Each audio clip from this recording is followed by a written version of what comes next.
ಕೋರ್ಟ್ಗೆ ಪ್ರಕರಣಗಳು ತರುವಂಥ ವಿಚಾರದಲ್ಲಿ ಏನಾದರೂ ಚಿಂತನೆ ಇಲ್ಲ, ಈಗಾಗಲೇ ನಾವು 3 ಜನ ಪ್ರಾಸಿಕ್ಯೂಟರ್ಸ್ನ ಚಿಕ್ಕಮಗಳೂರಿನಲ್ಲಿ, ಶಿವಮೊಗ್ಗದಲ್ಲಿ, ಉಡುಪಿಯಲ್ಲಿ ನೇಮಕ ಮಾಡಬೇಕು ಅಂತೇಳಿ ತೀರ್ಮಾನ ಮಾಡಿದ್ದೇವೆ.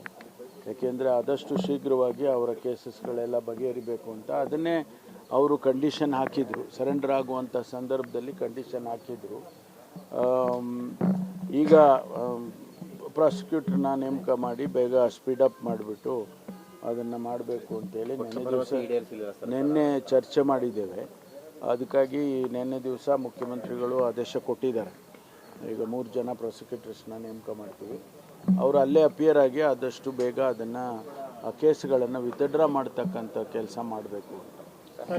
ಪ್ರಕರಣದಲ್ಲಿ ಸರ್ SIT ತನಿಖೆ ಯಾವ ಮಟ್ಟದಲ್ಲಿ ಇದೆ ಸರ್? ಅಲ್ಲ, ಇನ್ನೂ ಮಾಡ್ತಾ ಇದ್ದಾರೆ, ತನಿಖೆ ಮಾಡ್ತಾ ಇದ್ದಾರೆ ಅವರು. ಯಾಕೆಂದರೆ ಅವರು ದುಬೈನಲ್ಲಿದ್ದರು. ಅನೇಕ ವಿಚಾರಗಳು ಅಲ್ಲಿಂದನೂ ತಗೋಬೇಕು. ಆಮೇಲೆ ಇನ್ಕಮ್ ಟ್ಯಾಕ್ಸಿನ ವಿಚಾರಗಳು ಕೂಡ ಇದೆ ಅದರಲ್ಲಿ. ಅದೆಲ್ಲವನ್ನು ಕೂಡ ನೋಡಿ ತನಿಖೆ ಮಾಡಿ ಆಮೇಲೆ ವರದಿ ಕೊಡ್ತಾರೆ. ಡೆತ್ ನೋಟ್ ಏನೂ ಇಲ್ಲ ಅಂತ ಹೇಳಿದ್ದಾರೆ.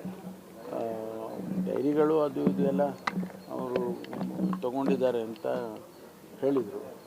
ಯಾಕೆಂದರೆ ಅವರು ಎಲ್ಲವನ್ನೂ ಕೂಡ ರಿವೀಲ್ ಮಾಡೋದು, ಬಿಟ್ಸ್ ಆ್ಯಂಡ್ ಪೀಸಸ್ ರಿವೀಲ್ ಮಾಡೋದಿಲ್ವಲ್ಲ, ಎಲ್ಲ ವರದಿ ಕೊಡ್ತಾರೆ. IT ಅಧಿಕಾರಿಗಳ ವಿಚಾರಣೆ ಏನಾದರೂ ಮತ್ತೆ ನಡೀತಾ ಸರ್? ಇಲ್ಲ, ಅದು ಅವ್ರಿಗೆ ಬಿಟ್ಟಿದೆ, SITಗೆ ಬಿಟ್ಟಿದ್ದು. ಏಕೆಂದರೆ ಏನು ಮಾಹಿತಿ ಸಿಕ್ಕಿತೆ ಅದ್ರ ಮೇಲೆ ಇನ್ವೆಸ್ಟಿಗೇಷನ್ ಹೋಗುತ್ತೆ. ಅದನ್ನು ನಾವು ಹೀಗೆ ಆಗಿದೆ ಅಂತ ಹೇಳಿ ಈಗ ಹೇಳಕ್ಕೆ ಬರೋದಿಲ್ಲ ಸರ್. ಡೈರಿಯಲ್ಲಿ ಕೆಲ ರಾಜಕಾರಣಿಗಳ ಹೆಸರು ಉಲ್ಲೇಖ ಆಗಿದೆ ಅನ್ನೋಂಥದ್ದು ಇದೆ ಸರ್, ಹೌದಾ ಸರ್? ಆ ಥರದ್ದು ಇದೆಯಾ? ಅದೇ ನಾನು ಹೇಳಿದ್ನಲ್ಲ, ವರದಿ ಬರೋ ತನಕ ನಾವೇನು ಹೇಳೋಕ್ಕಾಗೋದಿಲ್ಲ. ನೀವು ಹೆಂಗೆ ತಿರುಗಿಸಿ ಹೇಳಿದ್ರು ನಾನು ಅದೇ ಹೇಳಬೇಕು. ಎಪ್ಸ್ಟೀನ್ ಫೈಲ್ಗಳಲ್ಲಿ ಮೋದಿ ಅವರ ಹೆಸರಿದೇನೋ ಅಂತ ಕಾಂಗ್ರೆಸ್ ನಾಯಕರು ಅದೆಲ್ಲ ದೊಡ್ಡ ವಿಷಯ ರೀ. ನಮ್ಮವರೆಗೂ ಬರೋದೇ ಇಲ್ಲ. ಅದೆಲ್ಲ ಇಂಟರ್ನ್ಯಾಷನಲ್ ನಾವೆಲ್ಲಿ ಉತ್ತರ ಕೊಡೋದು. ಈಗ ನಿನ್ನೆ ಪುನರ್ವಸತಿ ಸಭೆ ಆಯಿತು ಸರ್ CM ನೇತೃತ್ವದಲ್ಲಿ. ಅವರು ಒಂದೇ ಕೋರ್ಟ್ಗೆ ಪ್ರಕರಣಗಳು ತರುವಂಥ ವಿಚಾರದಲ್ಲಿ ಏನಾದರೂ ಚಿಂತನೆ? ಇಲ್ಲ, ಈಗಾಗಲೇ ನಾವು 3 ಜನ ಪ್ರಾಸಿಕ್ಯೂಟರ್ಸ್ನ ಚಿಕ್ಕಮಗಳೂರಿನಲ್ಲಿ, ಶಿವಮೊಗ್ಗದಲ್ಲಿ, ಉಡುಪಿಯಲ್ಲಿ ನೇಮಕ ಮಾಡಬೇಕು ಅಂತೇಳಿ ತೀರ್ಮಾನ ಮಾಡಿದ್ದೇವೆ. ಯಾಕೆಂದರೆ ಆದಷ್ಟು ಶೀಘ್ರವಾಗಿ ಅವರ ಕೇಸಸ್ಗಳೆಲ್ಲ ಬಗೆಹರಿಬೇಕು ಅಂತ. ಅದನ್ನೇ ಅವರು ಕಂಡೀಷನ್ ಹಾಕಿದರು, ಸರೆಂಡರ್ ಆಗುವಂಥ ಸಂದರ್ಭದಲ್ಲಿ ಕಂಡೀಷನ್ ಹಾಕಿದರು. ಈಗ ಪ್ರಾಸಿಕ್ಯೂಟ್ರನ್ನ ನೇಮಕ ಮಾಡಿ ಬೇಗ ಸ್ಪೀಡಪ್ ಮಾಡಿಬಿಟ್ಟು ಅದನ್ನು ಮಾಡಬೇಕು ಅಂತೇಳಿ ನಿನ್ನೆ ಚರ್ಚೆ ಮಾಡಿದ್ದೇವೆ. ಅದಕ್ಕಾಗಿ ನಿನ್ನೆ ದಿವಸ ಮುಖ್ಯಮಂತ್ರಿಗಳು ಆದೇಶ ಕೊಟ್ಟಿದ್ದಾರೆ. ಈಗ 3 ಜನ ಪ್ರಾಸಿಕ್ಯೂಟರ್ಸ್ನ ನೇಮಕ ಮಾಡ್ತೀವಿ. ಅವರು ಅಲ್ಲೇ ಅಪಿಯರ್ ಆಗಿ ಆದಷ್ಟು ಬೇಗ ಅದನ್ನು ಕೇಸ್ಗಳನ್ನು ವಿತ್ಡ್ರಾ ಮಾಡ್ತಕ್ಕಂಥ ಕೆಲಸ ಮಾಡಬೇಕು.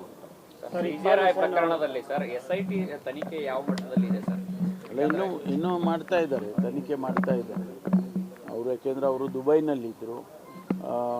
ಅನೇಕ ವಿಚಾರಗಳು ಅಲ್ಲಿಂದನೂ ತಗೋಬೇಕು.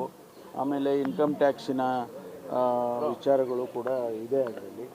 ಅದೆಲ್ಲವನ್ನು ಕೂಡ ನೋಡಿ ತನಿಖೆ ಮಾಡಿ ಆಮೇಲೆ ವರದಿ ಕೊಡ್ತಾರೆ. ಡೆತ್ ನೋಟ್ ಏನೂ ಇಲ್ಲ ಅಂತ ಹೇಳಿದ್ದಾರೆ. ಡೈರಿಗಳು ಅದು ಇದು ಎಲ್ಲ ಅವರು ತಗೊಂಡಿದ್ದಾರೆ ಅಂತ ಹೇಳಿದರು.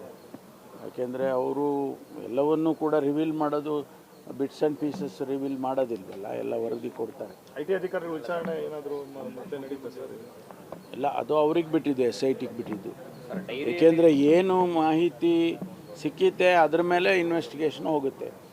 ಅದನ್ನು ನಾವು ಹೀಗೆ ಆಗಿದೆ ಅಂತ ಹೇಳಿ ಈಗ ಹೇಳಕ್ಕೆ ಬರೋದಿಲ್ಲ ಸರ್. ಡೈರಿಯಲ್ಲಿ ಕೆಲ ರಾಜಕಾರಣಿಗಳ ಹೆಸರು ಉಲ್ಲೇಖ ಆಗಿದೆ ಅನ್ನೋಂಥದ್ದು ಇದೆ ಸರ್, ಹೌದಾ ಸರ್? ಆ ಥರದ್ದು ಇದೆಯಾ? ಅದೇ ನಾನು ಹೇಳಿದ್ನಲ್ಲ, ವರದಿ ಬರೋ ತನಕ ನಾವೇನು ಹೇಳೋಕ್ಕಾಗೋದಿಲ್ಲ. ನೀವು ಹೆಂಗೆ ತಿರುಗಿಸಿ ಹೇಳಿದ್ರು ನಾನು ಅದೇ ಹೇಳಬೇಕು.